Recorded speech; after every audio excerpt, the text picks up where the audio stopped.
तर मित्रांनो, आपण दिलेल्या अंदाजानुसार आपल्याला आज सायंकाळपासूनच आपल्याला छत्रपती संभाजीनगरमध्ये आपल्याला मुसळधार स्वरूपाच्या पावसाने हजेरी लावलेली आपल्याला पाहायला मिळाली।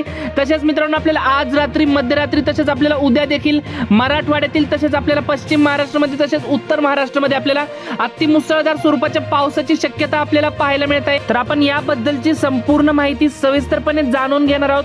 तत्पूर्वी मित्रांनो, तुम्हाला विनंती आहे, तुम्ही व्हिडिओ पाहताय परंतु चॅनलला काय सबस्क्राइब करत नाहीत, त्यामुळे आत्ताच चॅनलला सबस्क्राइब करून घ्या व व्हिडिओला देखील एक लाईक नक्कीच करून घ्या। तर आपण जसं की स्क्रीनवरती बघू शकता, ही दृश्य आपल्याला छत्रपती संभाजीनगर मधील आपल्याला पाहायला मिळत आहे।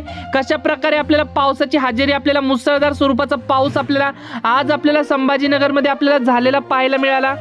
आपल्याला हा पाऊस विजांच्या कडकडाटासह आपल्याला जोरदार वादळी वाऱ्यासह आपल्याला पाहायला मिळतो। तसेच मित्रांनो, आपल्याला आज रात्रीतून आपल्याला मराठवाड्यातील छत्रपती संभाजीनगर, पैठण तसेच आपल्याला नांदेड, परभणी, हिंगोली तसेच आपल्याला बीड, लातूर, धाराशिव या भागांमध्ये देखील आपल्याला जोरदार स्वरूपाचा पाऊस आपल्याला पाहायला मिळतोय।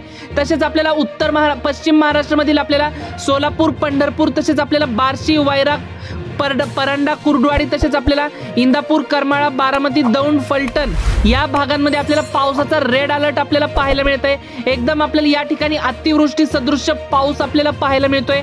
तसेच मित्रांनो, आपल्याला कोकण पट्टीमध्ये देखील आपल्याला रत्नागिरी, रायगड, सावंतवाडी या भागांमध्ये आपल्याला जोरदार स्वरूपाचा पाऊस आपल्याला पाहायला मिळतोय। तसेच आपल्याला सातारा, सांगली, कोल्हापूर, सोलापूर, पंढरपूर या भागांमध्ये देखील आपल्याला आज अतिमुसळधार पावसाची शक्यता आपल्याला पाहायला मिळते।